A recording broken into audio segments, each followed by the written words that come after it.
Assalamualaikum warahmatullahi wabarakatuh.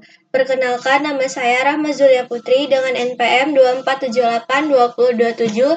Di sini saya akan membuat video hands-on.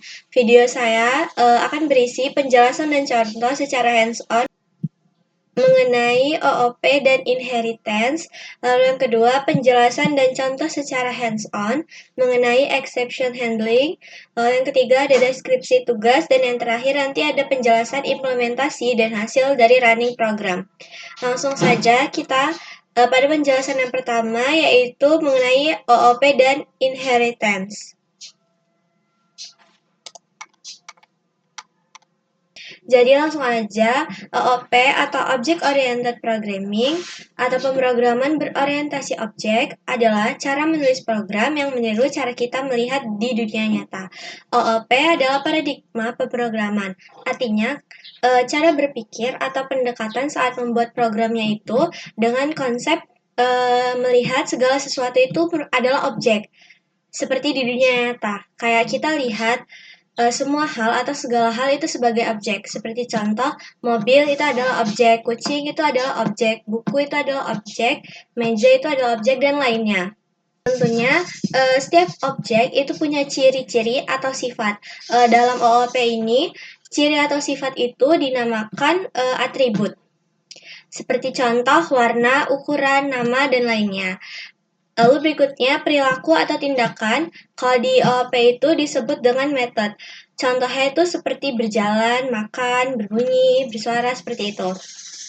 Di OOP ini juga terdapat 4 pilar utama, yaitu yang pertama ada encapsulation atau enkapsulasi, yang dimana itu menyembunyikan detail implementasi internal dari sebuah objek dan hanya memperhatikan interface-nya saja.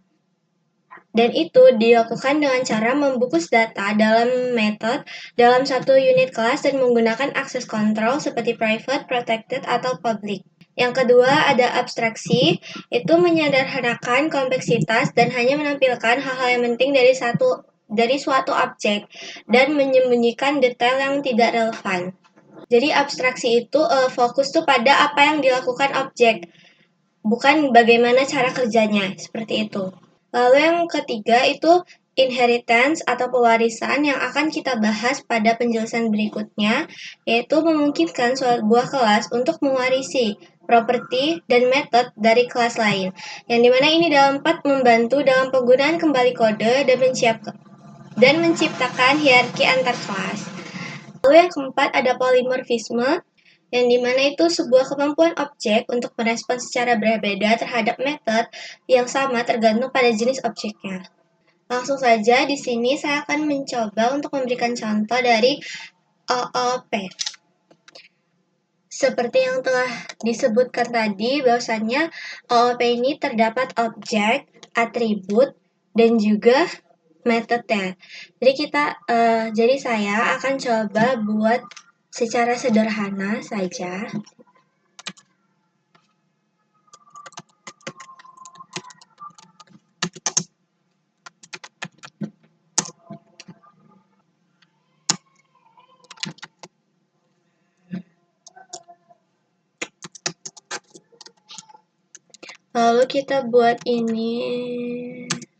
Lalu berikutnya kita buat init. Jadi init ini tuh merupakan konstruktor yang dipakai saat objek itu dibuat.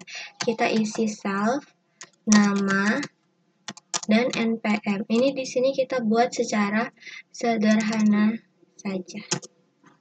Kita masukkan self, nama, sama dengan nama, lalu npm-nya.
Kita sebutkan npm-nya.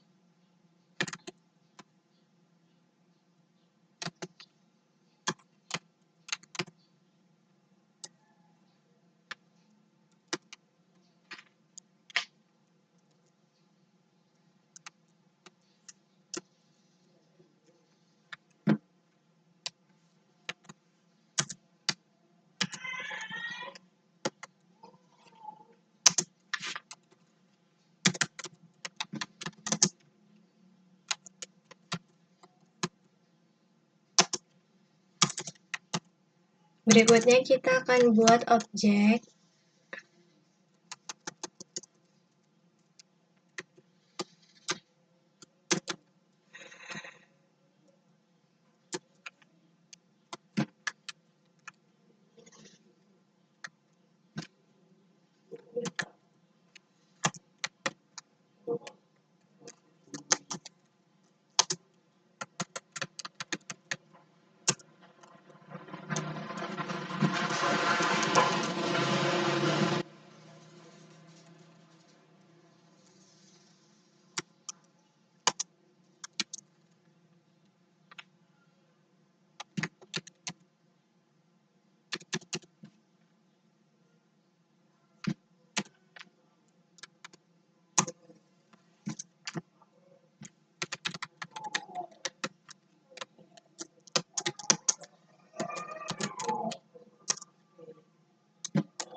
Setelah membuat objek, kita akan memanggil kembali metodenya.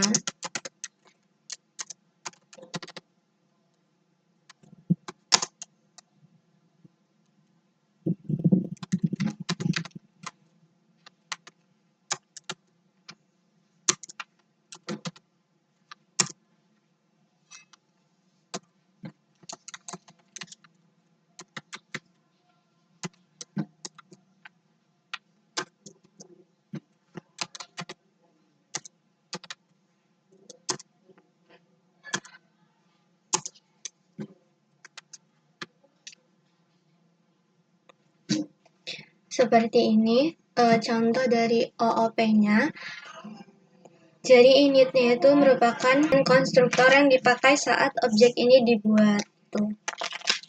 Lalu self nama dan npm ini itu merupakan atribut dari objek mahasiswa. Lalu perkenalan ini itu merupakan metode untuk menampilkan data dari mahasiswa.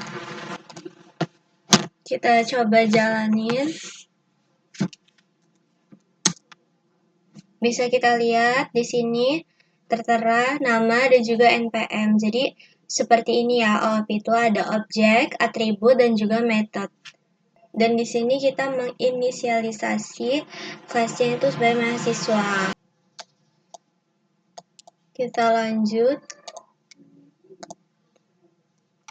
Berikutnya adalah inheritance. Jadi inheritance itu salah satu konsep dasar dalam OOP yang memungkinkan sebuah kelas atau yang disebut subclass atau kelas turunan itu mewarisi atribut dari kelas lain yang disebut superclass atau kelas induk. Jadi kalau kita punya superclass atau kelas induk itu kita bisa turunkan jadi subclass.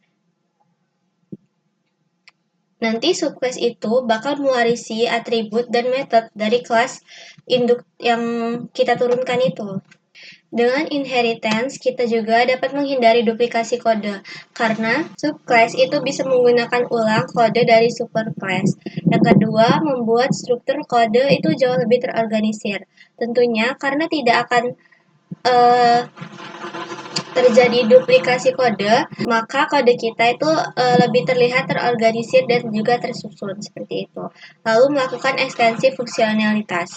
Jadi di inheritance itu ada kelas yang merupakan template atau cetakannya dan objeknya itu hasil dari cetakannya itu. Di sini saya langsung contohkan saja. Ini kita hapus dulu.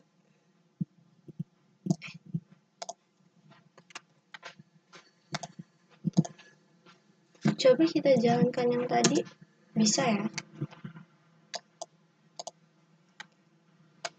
Kita hapus aja yang ini. Di sini saya mengambil contoh itu kendaraan.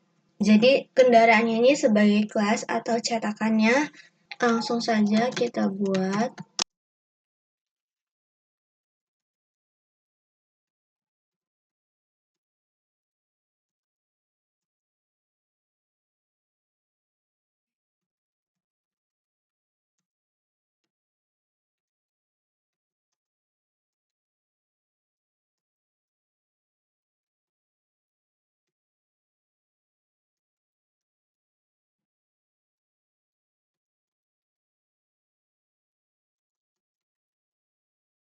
Di sini kita beri parameter self dan juga merek.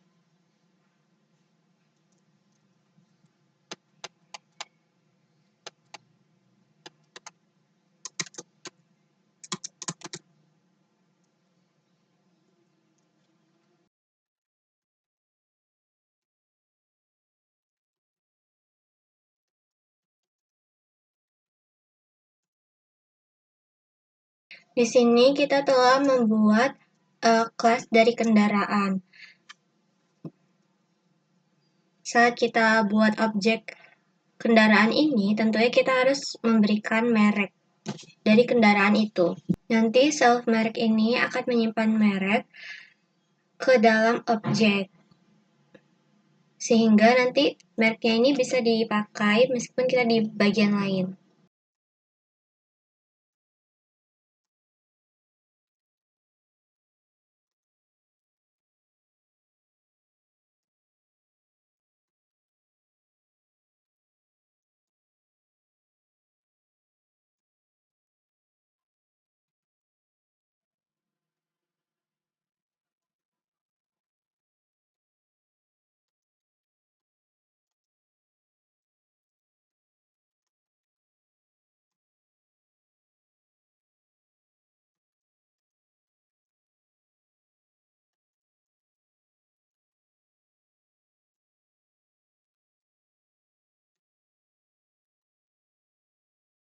Jadi devinfo ini merupakan metode untuk menampilkan informasi dari merek kendaraan.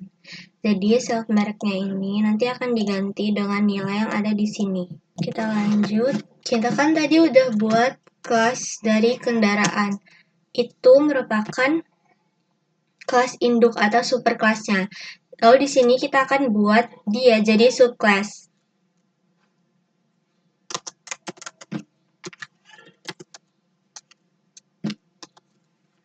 Kendaraan itu ada banyak ya. Jadi di sini saya akan mengambil mobil yang pertama.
Dari kendaraan itu bisa dipecah lagi jadi sesuai dengan jumlah roda.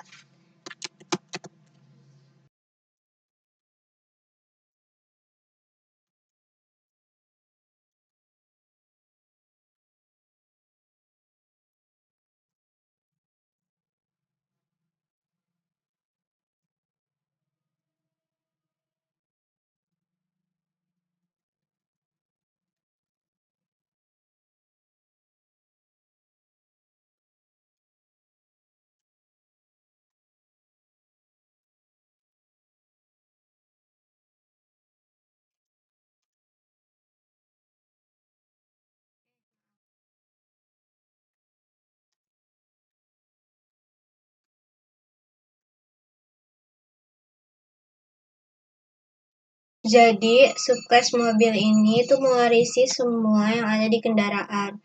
Maka nanti di mobil ini tentunya kita bisa pakai init dan juga info dari kendaraan. Itu punya metode tersendiri yaitu jumlah roda. Tadi kan kendaraan roda 2. Jadi di sini saya akan membuat kendaraan roda 2 yaitu sepeda yang menjadi subclass-nya.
Kita tambahkan metode seperti mobil tadi.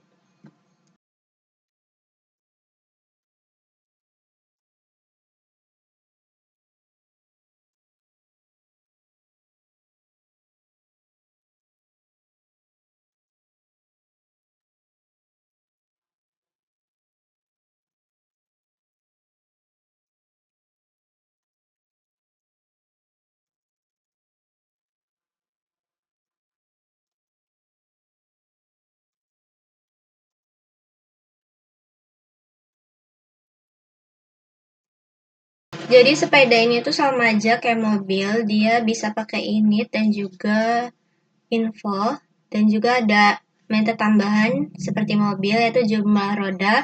Bedanya di sini kita printnya itu sepeda itu memiliki 2 roda. Lalu di sini kita akan menggunakan ininya.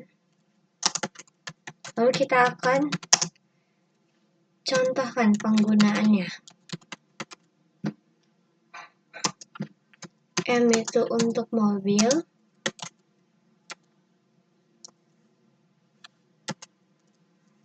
Dan di sini kita coba beri merek. Mereknya itu kita kasih aja mereknya Honda.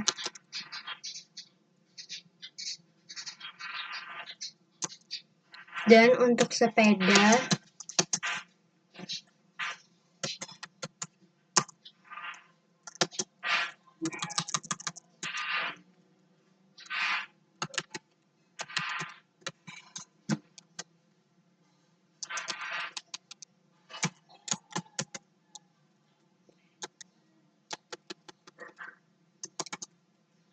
merek sepeda kita yang umum saja, kita pakai merek ini, Polygon.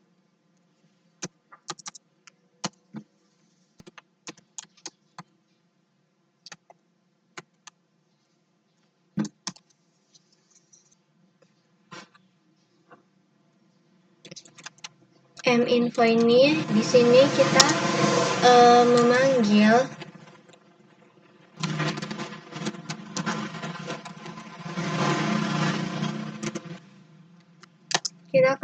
info dari kendaraan.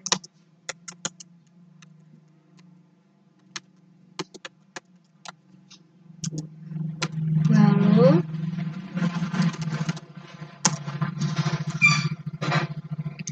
kita panggil jumlah roda itu dari mobil tadi. Ketika kita sepeda, kita panggil juga infonya dari kendaraan dan jumlah rodanya.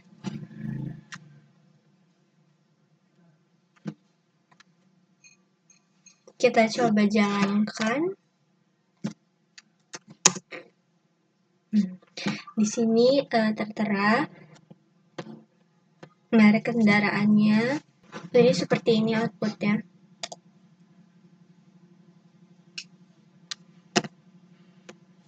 Jadi ini tuh merupakan contoh dari inheritance atau pewarisan, yang dimana kelas induk atau superclass kendaraan itu mewarisi atribut dan juga metodenya jadi subclass. Subclass ini juga itu dapat memiliki metode sendiri yang tidak dimiliki dari superclassnya. Tapi mobil dan sepeda ini itu tetap mewarisi fungsionalitas dari kendaraan. Jadi mungkin itu saja penjelasan dari saya terkait OOP dan juga inheritance. Kita lanjutkan ke perintah yang kedua, yaitu penjelasan dan contoh secara hands-on mengenai exception handling. Jadi, exception handling itu merupakan cara untuk menangani error atau kesalahan saat program berjalan agar tidak langsung crash. Manfaat exception handling itu agar program tidak langsung berhenti saat adanya error. Lalu bisa memberi pesan error yang lebih jelas dan juga mudah dipahami. Yang dimana itu membuat aplikasi lebih stabil dan juga aman untuk digunakan.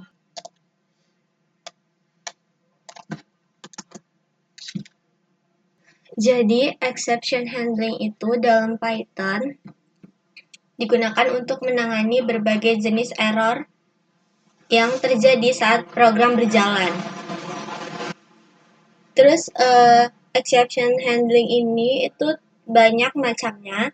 Di sini ada salah satu dari macam exception handling itu yaitu zero division error, yang dimana ini akan terjadi saat pembagian dengan 0. Lalu ada value error terjadi saat fungsi menerima argumen dengan tipe benar tapi nilainya itu tidak sesuai. Contohnya seperti di sini kayak inputnya itu harus berupa angka. Lalu ada tipe error, index error, key error, banyak lagi yang lain-lain. Atau seperti pada program saya, di sini terdapat exception handling itu yaitu value error, seperti itu. Kita lanjutkan lagi. Yang ketiga itu perintahnya deskripsi tugas. Kita akan membuat subclass dari room, yaitu kitchen dan bedroom. Yang dimana di kitchen ini nanti ada atribut cooking mode dan juga di bedroom itu ada atribut status.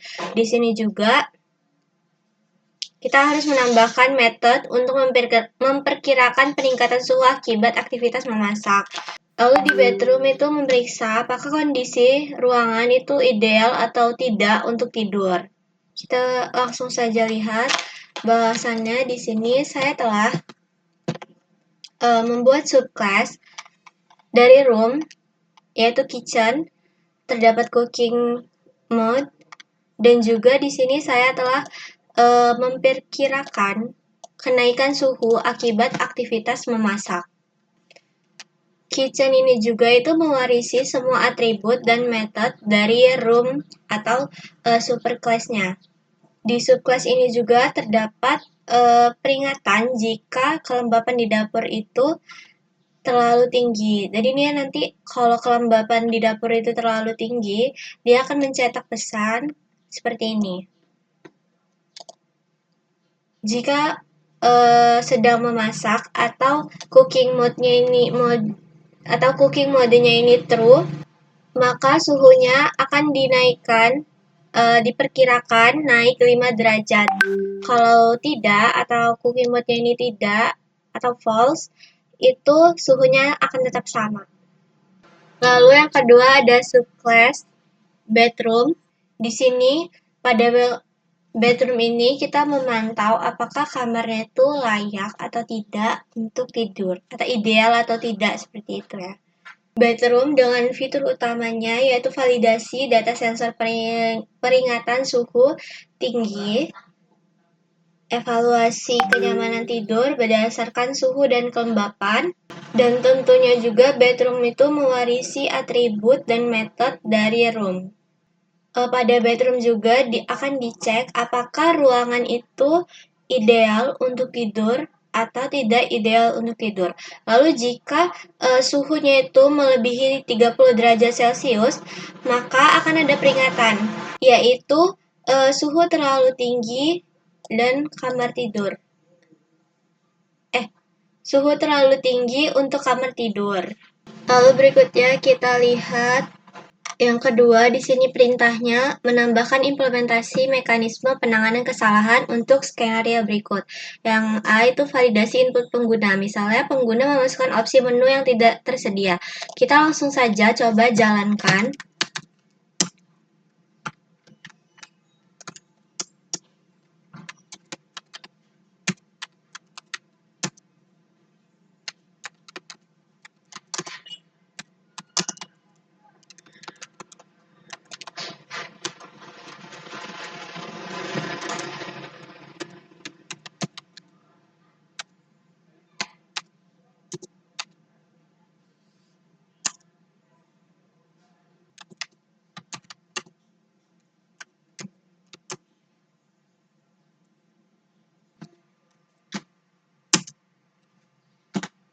Kita coba jalankan program.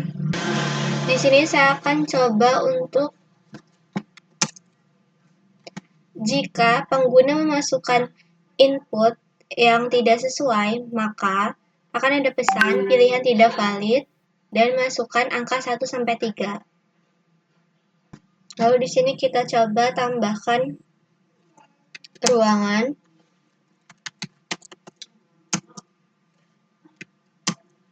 Menu tipe ruangannya. Jika kita masukkan pilihan yang sesuai, maka akan berhasil ditambahkan.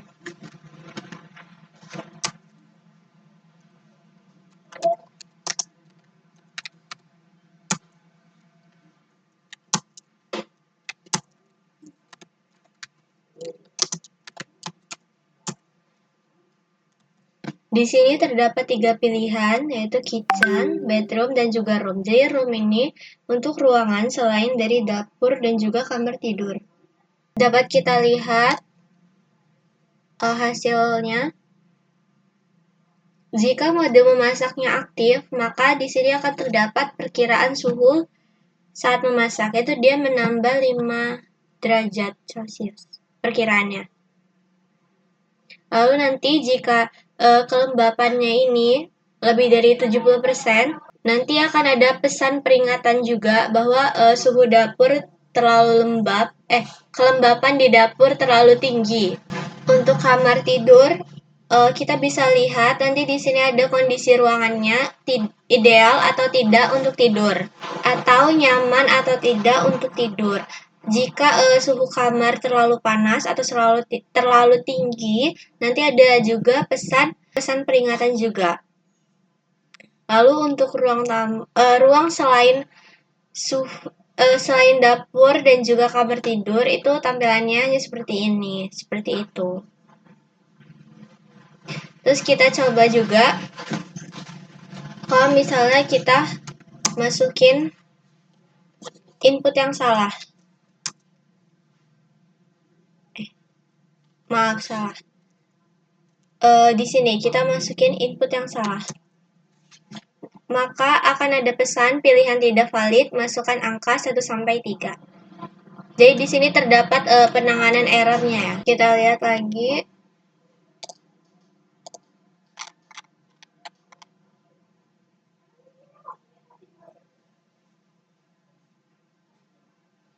Ini untuk validasi input pengguna. Yang tadi udah kita coba, kalau misalnya pengguna masukin input yang salah, itu bakal ada pesannya yang dikeluarkan oleh program. Ini data sensor yang tidak valid seperti nilai suhu di luar rentang 0 sampai 50 dan nilai kelembapan di luar rentang 0 sampai 100, itu kita menggunakan ini. Di sini kita menggunakan exception handling value error. Lalu berikutnya untuk implementasi yang ini, Ruangan tertentu tidak diizinkan memiliki suhu atau kelembapan tinggi, misalnya dapur tidak boleh terlalu lembab, dan kamar sebaiknya tidak memiliki suhu di atas 30 Celcius. Itu yang bisa kita lihat di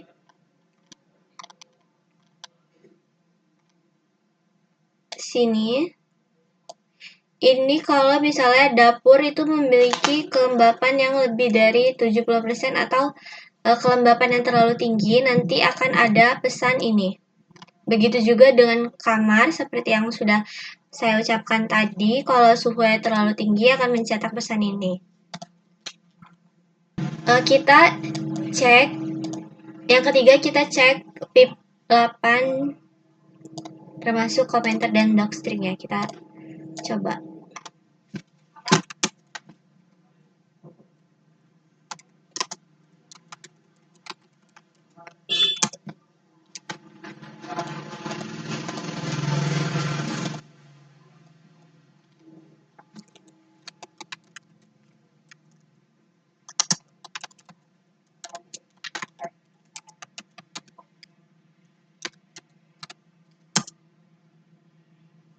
Bisa kita lihat di sini PIP 8-nya juga sudah tidak mengeluarkan error apa-apa lagi. Kita coba ke